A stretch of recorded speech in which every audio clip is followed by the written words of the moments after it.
With the Bureau. Greg McCrary is here with us, and we want to be clear with folks, Greg, you were not involved in the investigation of this case. That's correct. The FBI itself was involved, but you personally were not. So we just want to set that clear for folks out there who are wondering about it. So the accident report is lengthy. It goes into a lot of details, but there wasn't a lot of physical evidence left behind at the scene. Case in point number one, Maryland State Police tell me that there wasn't any paint transferred from the offending vehicle, the suspect vehicle, to Kyle Farrell's truck. What does that tell us, and what direction could that lead us in? Well, it might go to the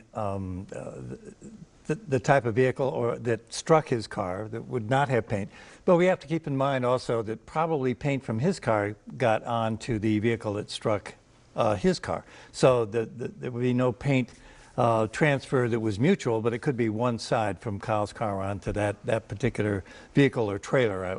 We believe it is. And why is that important? Why would that be a good piece of evidence? Well, it could be because people could be aware of that, that has been at least potentially damaged, or at least having the paint of that car on the side of that trailer, which may mean it had to be fixed or it had to be touched up or something would have had to have happened. For better or for worse, I watch a lot of crime shows, a lot of these CSI shows. We know from the piece that the suspect vehicle had a large chunk of Kyle's vehicle stuck in the trailer.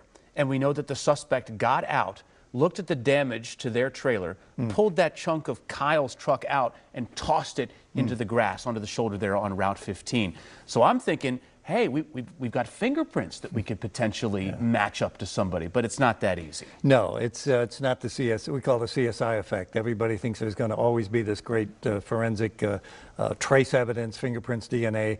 Those are the exceptions, not the rule in these cases. Now why? Why is that? I know it was raining that night. Does that degrade whatever evidence? Certainly it can. And fingerprints, the person has to have enough oil on the finger to leave it. It has to be the correct sort of surface to leave it on. And so there are a number of variables that go into that. And a lot of times you just get smudges and smears rather than a really discernible latent print. One aspect of this case where the FBI was involved, I'm told by authorities with the Maryland State Police, is combing through the voluminous cell phone data from towers in the area of the accident. Not a lot of people up there, so not that many cars are traveling through that area compared to around here, the Beltway. What can be gleaned from that information? And there comes a point where you have to get a warrant to try to find out more. That's correct. You could get the raw data from the cell phone. In other words, which phones are pinging off a given tower and who that might be and who might be in the area would be leads.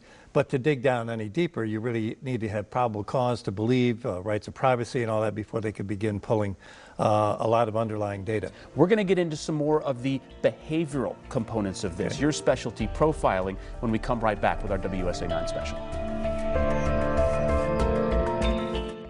After a police cruiser hit Troy's car, he starts questioning me like I'm the criminal. Wait, it gets worse. The officer gave him bogus information, even a fake name. So Troy turned to us for help. Thursday on WUSA 9 News at 11.